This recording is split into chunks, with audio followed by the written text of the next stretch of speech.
So in today's video, we're going to be talking about rigging your camera. Now, camera rigs aren't only for the purpose of making you look really cool on social media. I mean, come on, like a little bit. But rigging out your camera is meant to solve different problems that you might have during your video shoot. So in today's video, I'm gonna go through 4 different rigs that I use for my cameras for different situations. And yes, unsurprisingly, it's for the Sony FX6. Now I'm going to start this video off by saying not only are all the accessories going to be in the links in the description down below, but also don't take this as a one-size-fits-all. These are just the accessories I use for my Sony FX6. If you want to use it for yours, or you have other cameras that you want to take the concept of some of these builds, you can go ahead and do that. But that's not to say this is the only way that you can set your camera up. All right, now that that's out of the way, we can get into our first rig build. And this is actually the updated version of my Handheld Cinema Rig. Now, I made a video about a year ago talking about my rig essentials that I use for the Sony FX6, but I have made some updates in terms of how I actually want to set this camera up for everyday use. Now, it is going to still feature the Tilde Advanced Cage, a system that we're going to use quite a couple times in this video, but basically I find that for the cost for its actual functionality, it does do fairly well. It also has a V-mount battery plate that comes with it that I'm actually using the FX Lion batteries instead of the newer ones I was using before. Now my audio sources are still going to be the Sennheiser MK416 and the Sennheiser G4 lavalier mic. Sennheiser I just find has really great audio, and nowadays I'm focused on trying to get the best audio I can when I'm actually filming instead of having to make those adjustments in post. Mostly because I'm not good at sound editing, and you may find that somewhere in this channel later on in other videos. Now in terms of monitoring, I actually did make some form of a graduation. I used to use a Shinobi 5-inch monitor, but now I've upgraded to the Atomos Ninja 5. That gives me the ability to not only have a great 5-inch monitor, but I could also shoot in ProRes RAW when I actually need to. And for reference point, I am using the Samsung SSD drive that's going to my Atomos Ninja 5 in order for me to store all of those really big ProRes RAW files. Now I'm not gonna say it's a perfect arm solution. If you have a better one, leave it down in the comments, but I'm using the small rig cinema arm that I have on the top handle on the Sony FX6 that's holding up my Atomos Ninja 5. Now it is a great solution if you don't want to use or you can't use your monitor in the hot shoe position. However, I will say that sometimes because it's a little bit of a cheaper arm, it doesn't necessarily keep it in place all of the time. Now the Sony FX6 does have built-in NDs, but it only goes up to about 7 stops, where there are some other systems that go a little bit higher. Now, because this is a handheld rig that I use for run and gun filmmaking, sometimes when I'm outside, I don't have the ND that I want exactly dialed in the way I'd like it to be. And that's why I'm using the Tilt Mirage system. When I don't have control over my light, especially when it's very bright, I might need more than the 7 stops of ND that the FX6 has. So I'm actually using this Tilt Mirage matte box because it has a built-in ND filter attached, so I could dial in that setting, I could dial in those exposures whenever I need to. You can get a bunch of different filters for the system just like you could on the Polar Pro Basecamp. In fact, I'd venture to say that this is probably just a poor man's Polar Pro. As for a lens, you could really use any lens you'd like to in this scenario, but typically for me, I use the 24-70 by Sigma. That way I have the zoom range that I need to, and I don't have to worry about too much, because if I am somebody that's working really quickly and I don't have time for lens changes, that will cover through most of the ranges for the work that I do. Now this is also going to be a rig for handheld footage, but this is more of something that I would use when I'm just capturing B-roll.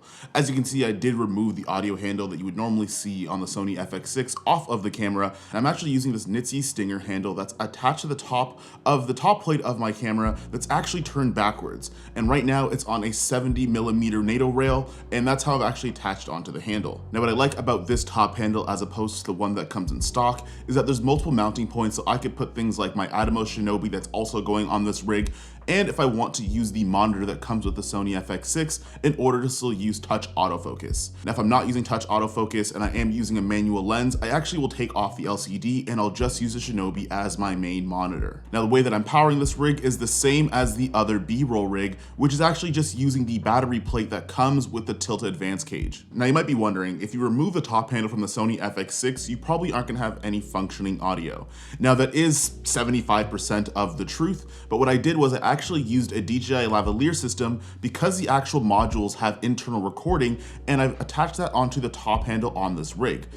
It's not necessarily the most favorable solution, but it is a solution that's slightly better than using the onboard mic that's on the camera. So if I do need some omnidirectional sound, or if I actually want to hook up a lavalier mic to somebody that's, say, my subject, I can still do that, but I do have to clap sync in post, and there are a couple of workarounds. Something that's in a video that you will be able to see more on this channel. Now the weather's changing quite a bit here, but this is going to be my Sony FX6 gimbal rig. Now, I don't use gimbals too often, but they are pretty decent for things like wedding shoots and events as well.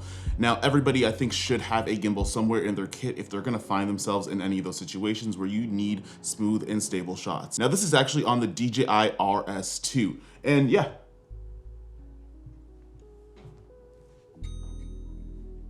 it balances. So when I need to do things like event videography or I'm shooting a wedding, I will turn to the Sony FX6 gimbal rig. But also for this rig, I'm going to use the Atomos Shinobi. Now this is the 5-inch version, and I'm using the small rig thin HDMI cables. I found using the other ones that were a little bit heavier threw off the balance of my camera. So I actually just used something that was a little bit thinner, a little bit smaller, and it makes it a little bit easier to balance it correctly. Now, another thing that you're gonna have to let go of is the V-mount battery that you would find on some of the other rigs in this video. I'm going to use a stock battery for this, which means you have a limited amount of time per battery life. If you're somebody that uses a gimbal quite a bit, I do recommend getting multiples of the Sony BPU batteries that are available in order for you to last a whole shoot if you're someone that's going to be gimbal operating for most of the time.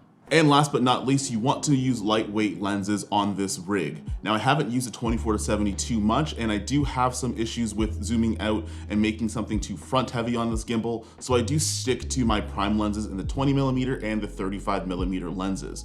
Now I haven't used a 50 on here just yet, but I'm assuming it's going to work the same way. But basically what I'm trying to say is you might want to look at using some lighter weight lenses to work with this gimbal setup in order to make sure the balance is correct. Oh yeah, in terms of monitoring, you still can't use the Sony stock monitor. In fact, the actual top of the Sony FX6, when you remove the top plate, has little grooves on it, so you could actually fit on the monitor. You could actually intuitively fit the monitor on here in specific areas that just seem to look like they make sense. So this is actually going to be the biggest rig that I would use on the Sony FX6, and this is actually going to be my studio build. Now by studio, I just mean that I have control over the lighting, I have control over the composition, and I'm able to make some creative choices, which means that I don't need a lot of things that are going to be made for run and gun filmmaking or shooting in handheld. Now a lot of the things in this rig are very similar to the handheld rig, except for a couple of differences. Number one, you're going to have a tilt-to-follow focus on there. Personally for me, if I'm someone shooting handheld, I prefer to use autofocusing lenses. So if I'm shooting in manual, I'm going to use a follow focus system. Now in this particular picture here, I'm actually just putting this on the G Master for demonstration purposes. I usually do use the DZO Vespid primes, but those are things I usually rent. Another thing that we are going to note is that I'm using the small rig tripod, and although it is a cost-effective and relatively cheap tripod, it is able to hold a lot of the things that I have in my studio build. Now I did make a little bit of a transition when using the matte box, and I'm actually using this small rig one instead. Generally speaking, because I'm in a studio environment, I have the ability to control my lighting, which means that the 7 stops of ND that I get in camera is more than enough for me for most situations. Now, a feature of the small rig matte box is the ability that you could actually still use circular filters in it. So if I want to use something like a Tiffin Black Pro Mist or a Glimmer Glass, I can use that in here without having to get the 4x5 version of it. Now, the last thing that you're probably wondering about is the wireless transmission system that's on the top of this camera, and that's the Axoon CineView quad band system. Now I use this with a director's monitor, and for me personally, I don't have a focus puller 99.9% of the time, but the way that I use it is I transmit my signal to an Atomos Shinobi 7-inch monitor in order for my clients to view what's going on, or if I have somebody that's assisting on set helping me out. But generally speaking, it's just a way that I can transmit wirelessly for someone else to see for a variety of reasons. Now, if you guys do want to see more about that director's monitor setup, there is a video right about here. I'll put it somewhere over there, and you guys can go and check out all the parts that are in there. On top of that, because we are no longer running and gunning, we're in a studio scenario, I do prefer to use prime lenses in that case because I don't have to worry about zooming in or out or having that flexibility in my zoom range because I am in a stationary position. If I need to get something like a 50mm look or something that's farther or tighter, I'll just change to my prime lens, and that's generally how I roll. All right, so that all to be said, those are the 4 rig builds that I use for my Sony FX6. Now I just moved to this apartment. I have to do some camera prep because I do have a bunch of gigs coming up, but I wanted to show you guys how I use different accessories in order to solve the problems for myself and my video shooting. But leave a comment down below. How do you guys usually rig up your cameras? And you get the conversation started, and it doesn't have to be the Sony FX6. 1, because I acknowledge not everybody has that camera, and 2, well, they're almost impossible to get. That being said, I'll see you guys in the next one. Peace.